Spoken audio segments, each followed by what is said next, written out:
No soy un monstruo. Pude haberme deshecho de todos. Entonces nada hubiera pasado. Nunca nadie lo hubiera sabido. Te doy la bienvenida a Viernes de Terror. Yo soy Enrique Treviño. Comencemos. Me alegra bastante saludarte hoy. Qué bueno que hayas elegido reproducir este episodio. Tenemos ya cerca de 2 meses figurando en los charts de lo más escuchado en ficción.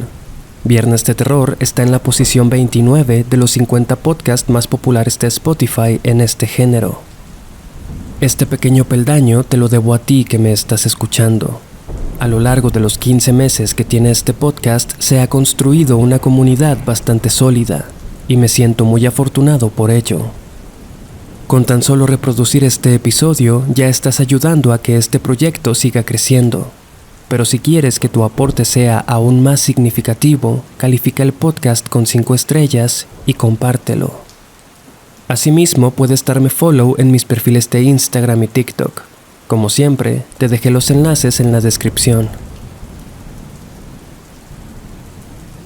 Las palabras que escuchaste al principio forman parte de una serie de declaraciones registradas de Joseph Fritzl, un tipo cuyos actos sobrepasarían incluso las ideas de las mentes más maquiavélicas.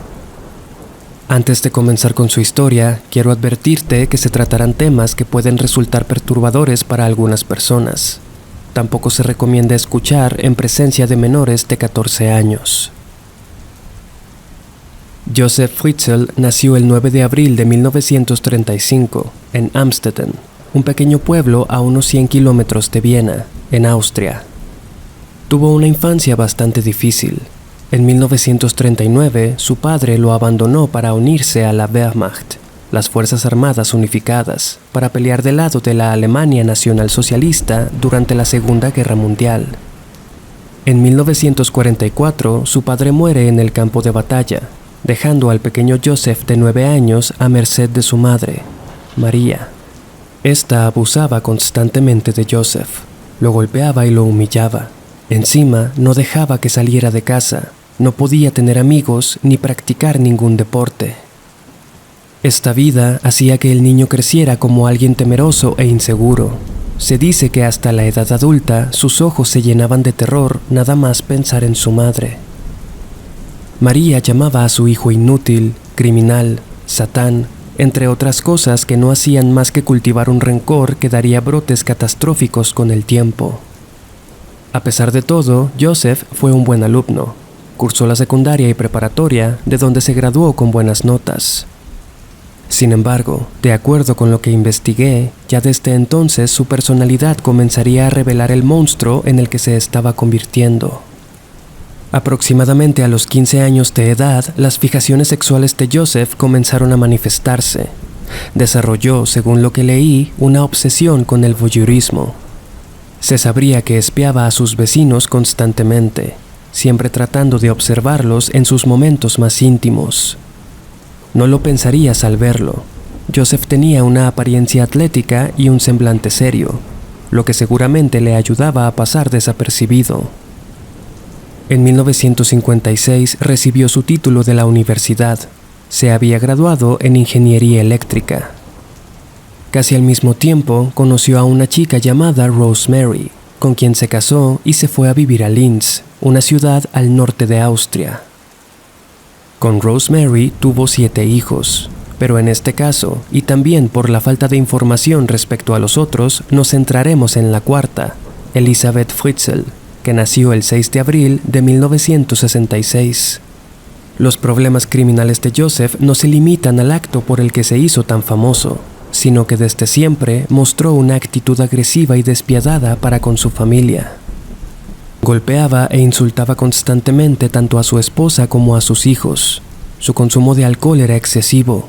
Sin embargo, debido a la época, este tipo de situaciones eran lamentablemente aún más normalizadas que hoy en día.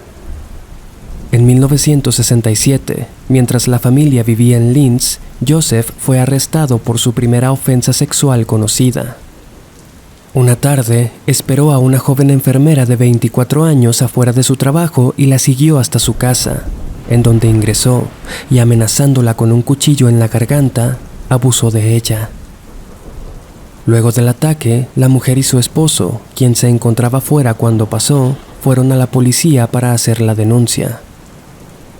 No pasó mucho tiempo antes de que dieran con el culpable.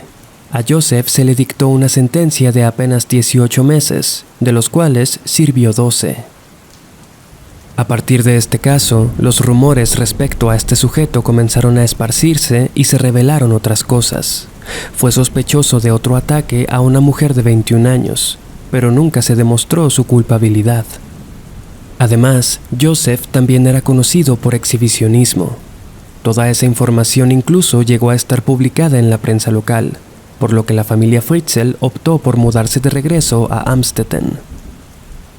Te comprendo. Yo también me cuestiono el por qué Rosemary siguió a su marido hasta allá junto con sus hijos. Tampoco entiendo cómo es que decidió soportar todo aquello en lugar de simplemente abandonarlo. En fin, de vuelta en Amstetten, la familia se instaló en una casa en el número 40 de la calle Ipstrasse. En su pueblo natal, los rumores sobre sus actos no eran tan conocidos. En ese entonces, Joseph trabajaba como representante de una empresa danesa que fabricaba tubos de hormigón. Recibía un sueldo considerable y vivían en un vecindario respetable. Joseph tenía mucha experiencia como ingeniero, así como avanzados conocimientos en electrónica. A principios de los 70 comenzó un curioso proyecto en el sótano de la casa, a donde, por cierto, la familia tenía prohibido entrar. En secreto comenzó a construir un zulo, una especie de habitación secreta o compartimiento, término que se refiere al lugar donde uno esconde cosas comprometedoras. Este pequeño cuarto estaba resguardado por una puerta que se abriría solo utilizando un código. Esta, a su vez, se encontraba oculta detrás de un estante. Una referencia útil sería aquel pasillo secreto que vemos en la película de Parásitos. Pues bien, el tiempo pasaba y no por eso las cosas mejoraban. Joseph comenzó a mostrar un enfermo interés por su hija Elizabeth, a quien trataba particularmente mal. Según declaraciones, los maltratos pasaron a tener un carácter sexual cuando ella tenía apenas 11 años. Su padre solía desnudarse completamente frente a ella. En otras ocasiones, Elizabeth encontraba revistas para adultos debajo de su almohada.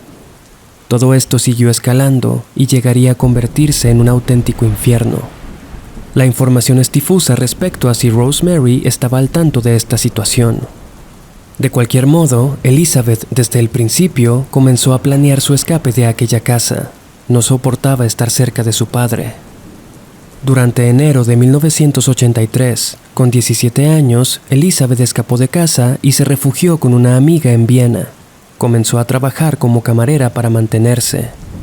Sin embargo, tan solo 3 semanas después, unos agentes la encontraron en el domicilio donde se quedaba y la llevaron de vuelta a casa de sus padres.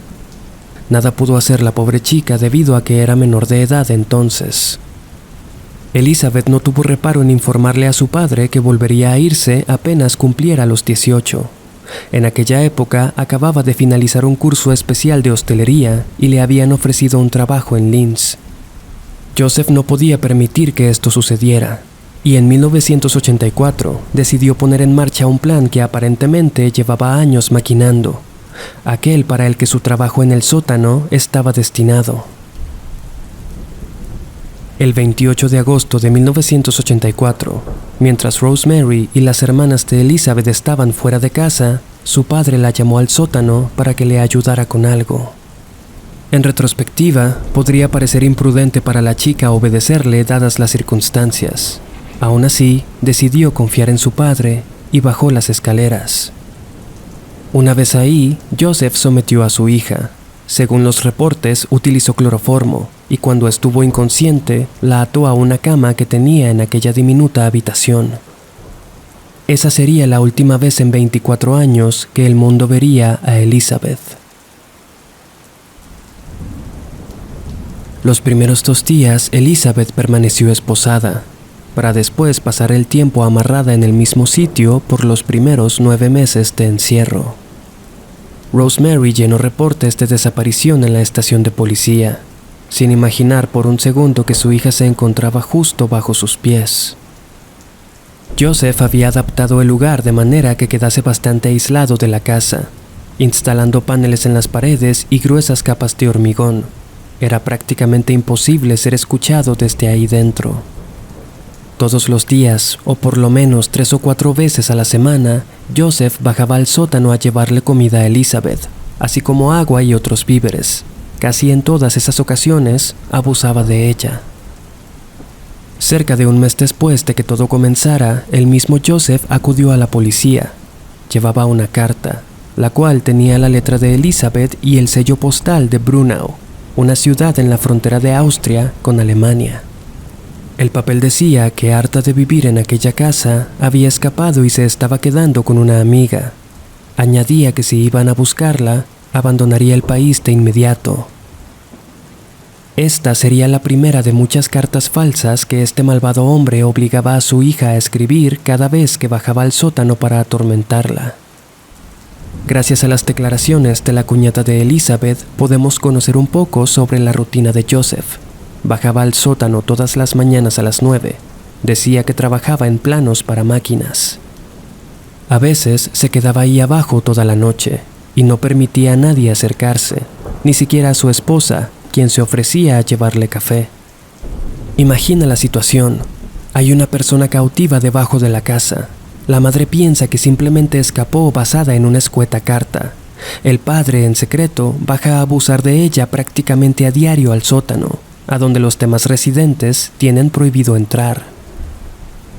Más cartas seguían llegando.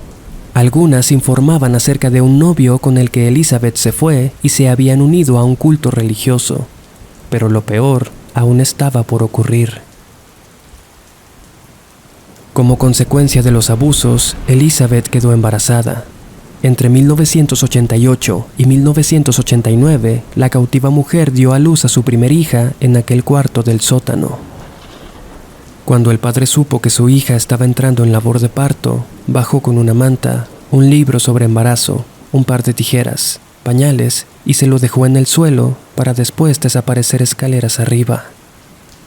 Elizabeth dio a luz completamente sola, en penumbra, sin ningún tipo de conocimiento ni anestesia. Llamó a la bebé Kerstin, quien viviría con su madre encerrada durante casi 20 años. Kerstin sería la primera de un total de 7 hijos que tuvo a causa de los ataques de su padre. Un año después nació Stefan, quien también vivió en el sótano con su madre y hermana. Las siguientes 2, que nacieron entre 1993 y 1994, vivieron arriba con la familia. Joseph montaba un escenario en el que aparecía un bebé en la entrada junto con una nota. La misiva venía supuestamente de Elizabeth, quien les pedía por favor hacerse cargo de ellas, ya que ella era incapaz de cuidarles. Sus nombres eran Mónica y Lisa.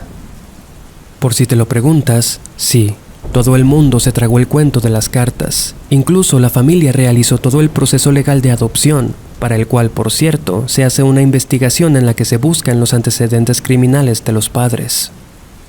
Pero gracias a una ley que borraba los crímenes en un periodo de 15 años, aquel abuso a la enfermera en 1967 no apareció en los registros, por lo que para servicios infantiles, Joseph Fritzl era un hombre limpio. Durante los primeros 8 años del encierro, Elizabeth y posteriormente sus hijos habían permanecido encerrados en el mismo cuarto. Pero en 1994, Joseph decidió hacer una expansión. Hizo varias modificaciones en el sótano, en las que instaló un refrigerador, una estufa, inclusive una televisión con videocasetera. Posiblemente aprovechaba así el tiempo libre, ahora que estaba jubilado. En mayo de 1996, Elizabeth tuvo gemelos. Uno de ellos murió a los 3 días. Joseph confesaría después que él mismo incineró su cuerpo en la caldera de la casa.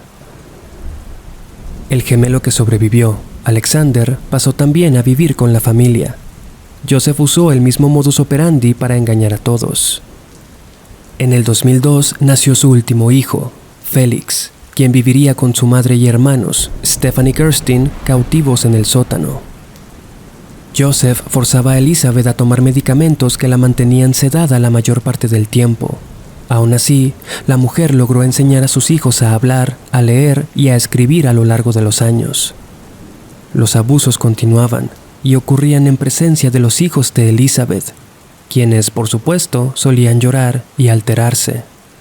Ante esto, Joseph los amenazaba con matarlos. Les juraba que el sótano tenía un sistema de tuberías con el que podía gasearlos en cualquier momento.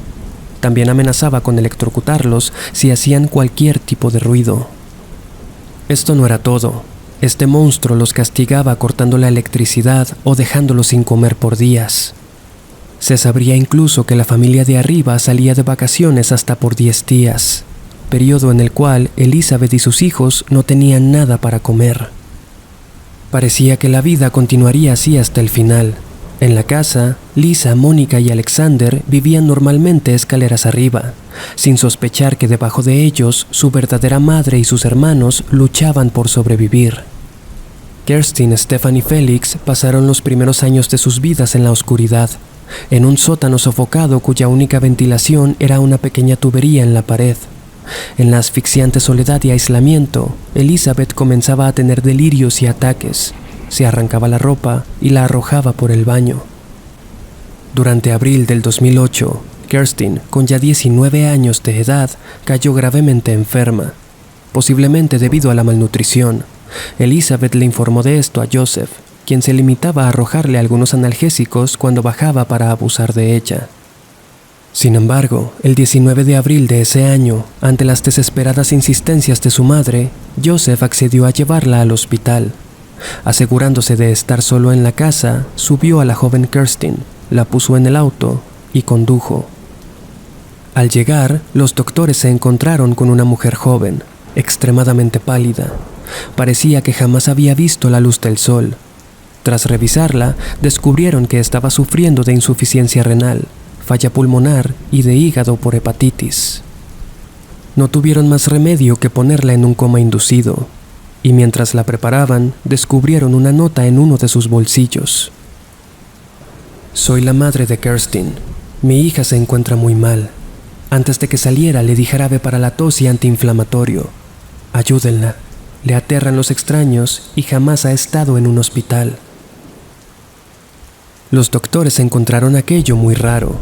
Luego preguntaron a Joseph por el historial médico de la chica, además de su relación con ella. El hombre, pensativo, solo atinó a decir que la encontró en la entrada de su casa, que seguramente la había abandonado ahí su hija Elizabeth, quien hacía más de 20 años escapó con un culto religioso. No existía ningún tipo de registro de Kerstin, ni acta de nacimiento, escolaridad, antecedentes, simplemente no estaba en el sistema. Ante esta anomalía, el personal médico alertó a las autoridades el 21 de abril. La paciente seguía en el coma inducido. La policía publicó la información, invitando a la madre a que se presentara en el hospital. La historia de Joseph sobre el culto comenzaba a desmoronarse.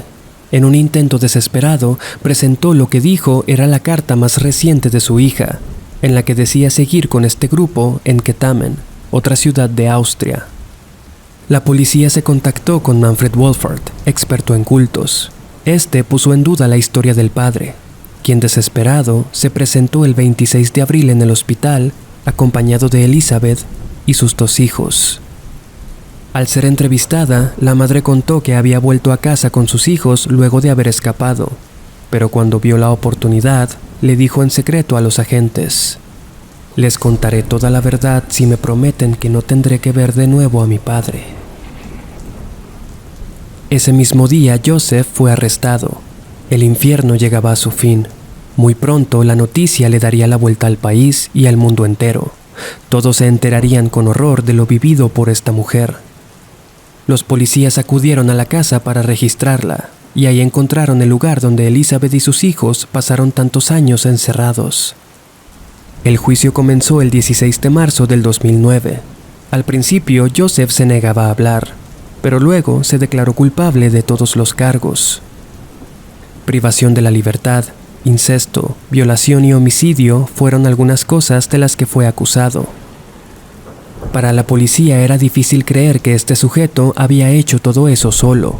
por lo que se trató a su esposa Rosemary como sospechosa en un principio. Sin embargo, no encontraron pruebas en su contra. La mujer realmente no sabía que su hija estaba secuestrada junto con sus hijos en el sótano de su propia casa, mucho menos que los niños que adoptaron eran tanto sus nietos como sus hijos. Durante el juicio, se sabría que Joseph obligaba a Elizabeth a mirar videos para adultos y luego recrearlos con él. Todo esto enfrente de los niños. Bastaron solo 3 días para declarar culpable a Joseph Fritzl, quien fue condenado a cadena perpetua e internamiento psiquiátrico el 19 de marzo de 2009. Aún sigue sirviendo condena, no muestra mucho arrepentimiento por lo que hizo y se la pasa alardeando de que es mundialmente famoso. Kerstin despertó del coma a las 7 semanas con muy buenos resultados. Los doctores se alegraron cuando la vieron moverse al ritmo de la música de Robbie Williams, a quien dijo haber escuchado por primera vez en el sótano. Poco se sabe de Elizabeth y sus hijos después de esto. Todos se mudaron lejos de Amstetten y viven resguardados bajo nombres diferentes. En el 2021 se estrenó la película La chica en el sótano, que está basada en esta terrible historia. Una de las declaraciones más frías y cínicas que hizo Joseph durante su proceso fue: "Nací para la violación, y aún así me contuve bastante tiempo".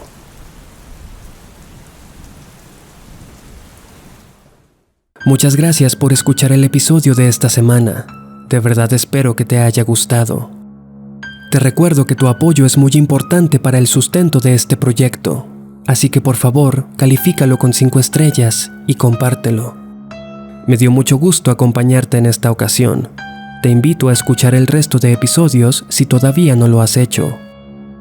Yo soy Enrique Treviño. Hasta la próxima.